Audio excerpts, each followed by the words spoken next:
Class 9th सामाजिक विज्ञान यानी हिस्ट्री में इतिहास की दुनिया और इसका पहला अध्याय हमारा भौगोलिक खोजें। इसके सारे क्वेश्चंस को हल कर देखिए। सबसे पहले ऑब्जेक्टिव क्वेश्चन है, वास्को डी गामा कहाँ का यात्री था। 4 ऑप्शंस दिए गए हैं, तो यहाँ पे गौर करना है। 1498 ईस्वी में पुर्तगाल का एक कौन सा साहसी नाविक वास्को डी गामा, ठीक है, ये रहे वास्को डी गामा। ये पुर्तगाल के साहसी नाविक थे जिन्होंने 1498 ईस्वी में भारत की खोज की। केरल के कालीकट बंदरगाह पर उन्होंने पहुंचा। ठीक है, तो कहाँ के थे ये? पुर्तगाल के नाविक थे। ठीक है, यानी ऑप्शन नंबर सी हमारा बिल्कुल सही होगा। और ये पुर्तगाल कहाँ पड़ता है? ये पुर्तगाल यूरोप महादेश में स्थित है। ठीक, अब इसके बाद दूसरा सवाल, यूरोप वासियों ने दिशा सूचक यंत्र का प्रयोग किनसे सीखा? जो यूरोप के लोग थे उन्होंने दिशा को ढूंढने वाला यंत्र का प्रयोग करना किनसे सीखा, वो बताना है। तो देखिए यहाँ पे यूरोप वासियों ने कंपास का ज्ञान अरबों से सीखा, जो दिशा सूचक यंत्र कहा जाता है कंपास। तो ऑप्शन नंबर सी बिल्कुल सही होगा हमारा। तीसरा है उत्तम आशा अंतरीप। ठीक है, उत्तम आशा अंतरीप की खोज किसने की? तो यहाँ पे देखिए, यहाँ पे पुर्तगाली व्यापारी थे जिनका नाम था बार्थोलोमियो डियाज। इन्होंने अफ्रीका के पश्चिम तट होते हुए दक्षिण अफ्रीका का दक्षिणतम बिंदु कौन सा है? उत्तम आशा अंतरीप। ठीक है, कैप ऑफ गुड होप। तो ये उत्तम आशा अंतरिक्ष दक्षिण अफ्रीका का दक्षिणतम बिंदु है और इनकी खोज की पुर्तगाल के व्यापारी बार्थोलोमियो डियाज ने। तो ये हमारा ऑप्शन नंबर डी बिल्कुल सही होगा। इसके चौथा है, अमेरिका की खोज किस वर्ष की गई? तो देखिए, अमेरिका की खोज जो है 1492 में कोलंबस द्वारा की गई और ये खोज की गई तो उस समय इस अमेरिका को नई दुनिया की नाम उपाधि दी गई। ठीक है, कब की गई? 1492 में कोलंबस द्वारा की गई। तो ये हमारा ऑप्शन नंबर सी बिल्कुल सही है। पांचवा है, कस्तूतनिया का पतन किस वर्ष की गई? तो यहाँ पे ध्यान दीजिए, यूरोप और एशिया के मध्य यानी बीच में व्यापार जो है कस्तूतनिया के मार्ग से होता था, यानी इसके बीच से ही जाया जाता था। तो 1453 में क्या हुआ कि कस्तूतनिया पर तुर्कों ने इसका अधिकार जमा लिया, यानी इसका पतन हो गया। कब? 1453 ईस्वी में। तो ये हमारा ऑप्शन नंबर तीसरा सही होगा। इसके बाद देखिए अगला सवाल, विश्व का चक्कर किस यात्री ने सर्वप्रथम लगाया? यानी पूरे विश्व का भ्रमण किया समुद्र के द्वारा। ठीक है, यानी समुद्री मार्ग से। तो यहाँ पे देखिए 1519 ईस्वी में मैगलन ने पूरी दुनिया का चक्कर जहाज से लगाया। ठीक है, और उन्होंने ये बताया कि पृथ्वी गोल चपटी नहीं है, हम किनारों से होकर नहीं गिरेंगे। ठीक, यानी सभी समुद्र एक दूसरे से जुड़े हुए हैं। हमारा ऑप्शन नंबर ए होगा। इसके बाद देखिए सही कथन का चयन करना है, जो सही है उसको सही टिक करना है, जो गलत है उसको गलत करना है। भारत के मूल निवासियों को रेड इंडियन कहा जाता है, तो ये बिल्कुल गलत है। भारत के मूल निवासियों को रेड इंडियन ना नहीं कहा जाता। किसको कहा जाता है? तो ये अमेरिका को कहा जाता है। ठीक है, देखिए यहाँ पे जब कोलंबस ने 1492 में अमेरिका की खोज की तो उसने ये भारत के उपमहाद्वीप का हिस्सा समझा, तो रेड इंडियन का नाम दिया। ठीक, तो ये बिल्कुल उनकी गलत अवधारणा थी, तो ये गलत हो गया। दूसरा है, उत्तम आशा अंतरिक्ष की खोज ने भारत तक पहुंचने का मार्ग प्रशस्त किया।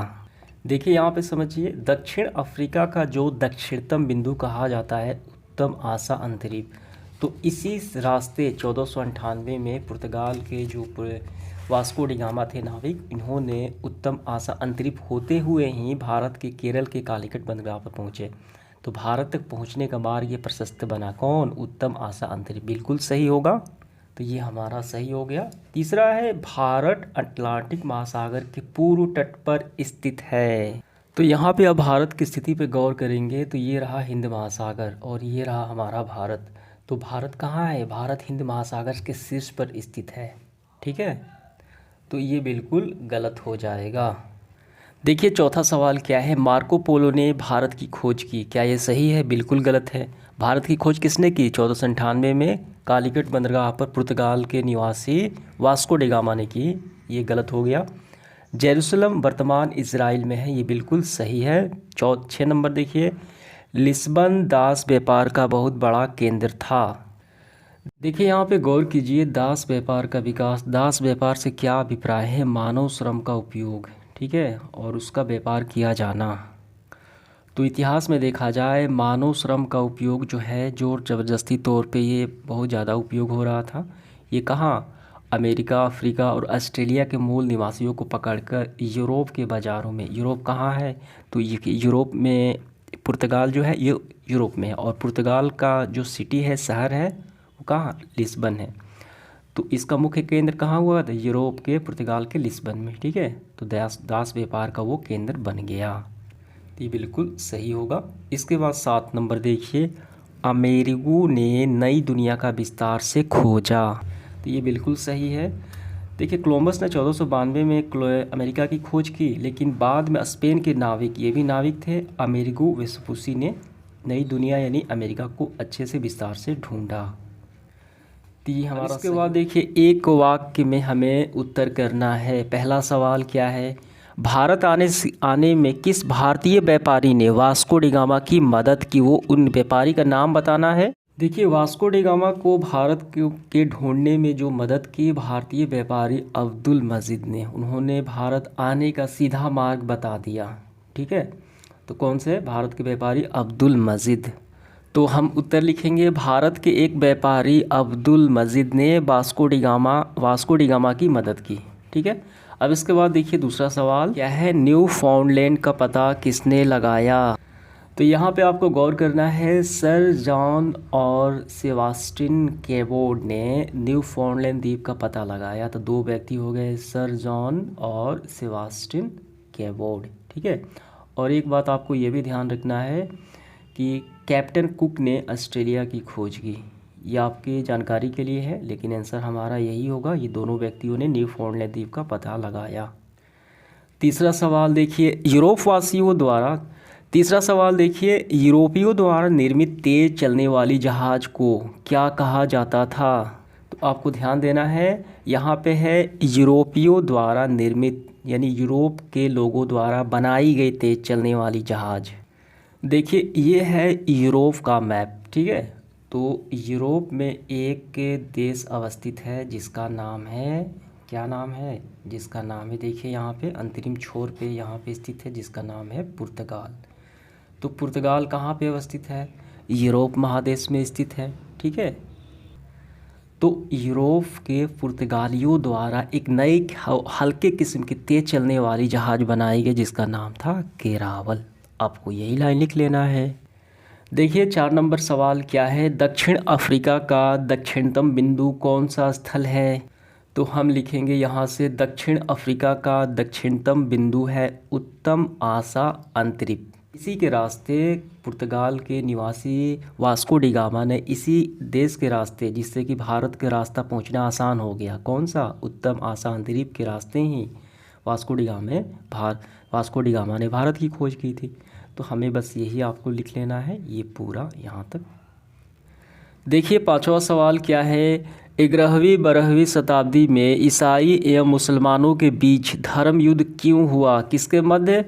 तो इन अवधि के मध्य किसके? ईसाई और मुसलमानों के बीच धर्म युद्ध होने का कारण क्या था?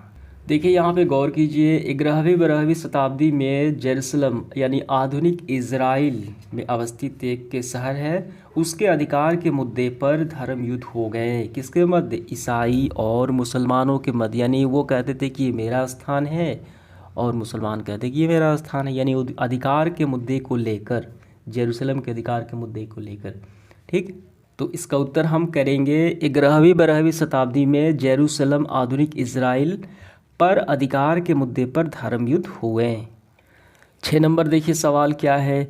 1453 में कस्तुतुनिया पर किसे आधिपत्य जमाया? किसने आधिपत्य जमाया, अधिकार जमाया? देखिए यहाँ पे 1453 ईस्वी में कस्तुतुनिया पर तुर्की आधिपत्य से, तो किसने अधिकार जमाया? तो हम लिखेंगे 1453 में कस्तुतुनिया पर तुर्की का आधिपत्य था, अधिकार था, ठीक हो गया। इसके बाद 7वां सवाल देखिए, पुर्तगाल एवं स्पेन किस महासागर के पास अवस्थित है? यहाँ पे आपको गौर करना है, ये है स्पेन और ये है पुर्तगाल, ठीक है। तो किस महासागर के पास स्थित है? तो यहाँ पे देखिए अटलांटिक ओशियन, अटलांटिक महासागर, जिसे अंध महासागर भी कहा जाता है। ठीक, और ये दोनों यूरोप क्षेत्र के ये आते हैं, देश हैं। समझ में आ गया? तो हम लिखेंगे पुर्तगाल एवं स्पेन अटलांटिक यानी अंध महासागर पर स्थित। इसके बाद देखिए लघु उत्तरीय प्रश्न हम हल करेंगे। पहला सवाल है, यूरोप में मध्यकाल को अंधकार का युग क्यों कहा जाता है? देखिए यूरोप का जो मध्यकाल है अंधकार युग कहे जाने का क्या कारण है? तो यूरोप के मध्यकाल को अंधकार युग कहे जाने का कारण था कि उस समय पृथ्वी के बारे में, ठीक है, और जो देश विदेश समुद्र के बारे में लोगों की जानकारी क्या थी, नहीं थी, ना के बराबर थी। और ये उनका भ्रम था कि पृथ्वी के यानी समुद्र के अधिकतम दूरी पर जाने पर किनारों से गिरकर अनंत में चले जाने, ठीक है, भय था, यानी गुम हो जाने का भय था। और उस समय देखिए नए नए आविष्कार भी नहीं हुए थे, कंपास का आविष्कार भी नहीं हुआ था और जहाज़ें भी नहीं थी, इसीलिए वो अंधकार युग कहा गया। तो हम ये पूरा लिखेंगे। समझ में आ गया? और ये पूरा लिखते हुए देखिए एक समुद्र के अधिकतम दूरी पर जाने पर पृथ्वी किनारे गिर कर अनंत में चले जाएंगे क्योंकि पृथ्वी चपटी है, ये उनका भ्रम था। ठीक, तो यहाँ तक आपका आंसर हो गया। तो इस कारण अंधकार युग कहा जाता था। समझ में आ गया? क्लियर हुआ? देखिए दूसरा सवाल, भौगोलिक खोजों ने, देखिए दूसरा सवाल क्या है, भौगोलिक खोजों में वैज्ञानिक उपकरणों का क्या योगदान था? देखिए मुख्य रूप से कंपास का आविष्कार का होना, जिससे बड़े बड़ी दूरियां जब तय की गई समुद्र के रास्ते तो दिशा भटकने का डर जो है ख़त्म हुआ। और जहाज़ों का निर्माण, जैसे पुर्तगाल में किरावल जहाज़ बनाए गए, काफ़ी तेज़ चलते और हल्के होते थे। ठीक, तो इसका उत्तर हम कैसे करेंगे? तो उत्तर लिखेंगे, वैज्ञानिक उपकरणों की सहायता से भौगोलिक खोजों में विस्तार हुआ, सरलता हुई। सबसे बड़ा योगदान कंपास का था, जिसके कारण सही दिशा का ज्ञान हो जाता था और जहाज़ों के भटकने का आशंका कम हो जाती थी। ठीक है, और तेज़ चलने और मजबूत जहाज़ों का निर्माण हुआ, जिससे कि कम समय में अधिक दूरी तय की गई और भौगोलिक खोज अधिक विस्तार हुआ। क्लियर हुआ? इसके बाद तीसरा सवाल, भौगोलिक खोजों ने व्यापार वाणिज्य पर किस प्रकार प्रभाव डालें? तो इसका उत्तर हम लिखेंगे, देखिए व्यापार वाणिज्य पर प्रभाव, क्या प्रभाव पड़ा? नए देशों की खोज और नए व्यापारिक संपर्कों ने यूरोपियन व्यापार वाणिज्य में क्रांतिकारी परिवर्तन लाए। ठीक, तो ये पूरा लिखते हुए आपको यहाँ तक कर लेने हैं। अगला सवाल देखिए चौथा क्या है, भौगोलिक खोजों ने किस प्रकार भ्रांतियों को तोड़ा? कौन कौन सी भ्रांतियों का अंत किया? देखिए इसका उत्तर लिखेंगे, भौगोलिक खोजों ने भौगोलिक ज्ञान के बारे में व्याप्त भ्रांतियों को तोड़ा। ठीक है, तो देखिए तो सबसे पहली भ्रांति क्या थी? पृथ्वी के बारे में, यानी मध्ययुगीन लोगों का विश्वास था कि पृथ्वी चपटी है तथा समुद्र के अधिकतम दूरी पर अगर जाएं तो गिर जाएंगे किनारों पे चलकर। लेकिन क्या था? लेकिन पृथ्वी यानी समुद्र, एक समुद्र दूसरे समुद्र से जुड़े हुए हैं। जो पूरे विश्व की परिक्रमा यानी भ्रमण करने वाला समुद्र के रास्ते व्यक्ति थे मैगलन, इन्होंने ये बताया। ठीक है, तो 1519 में मैगलन ने पूरी दुनिया का चक्कर लगाकर ये साबित कर लिया कि पृथ्वी चपटी नहीं है बल्कि गोल है, सभी समुद्र एक दूसरे से जुड़े हैं। तो ये सारे भ्रांतियों का अंत हुआ। अब इसके बाद पांचवा, भौगोलिक खोजों ने किस प्रकार विश्व के मानचित्र पर परिवर्तन लाया? वो हमें बताना है। तो इसका हम लिखेंगे, भौगोलिक खोजों ने मानचित्र में महत्वपूर्ण परिवर्तन लाया। पहला देखिए, खोजों के तहत अमेरिका, अफ्रीका, ऑस्ट्रेलिया का पता चला, जिससे कि पश्चात विश्व के 5 महादेश या महाद्वीपों में बंट गए। विश्व का एक नया नक्शा बनाया गया। तो ये सारे परिणाम निकल के आए।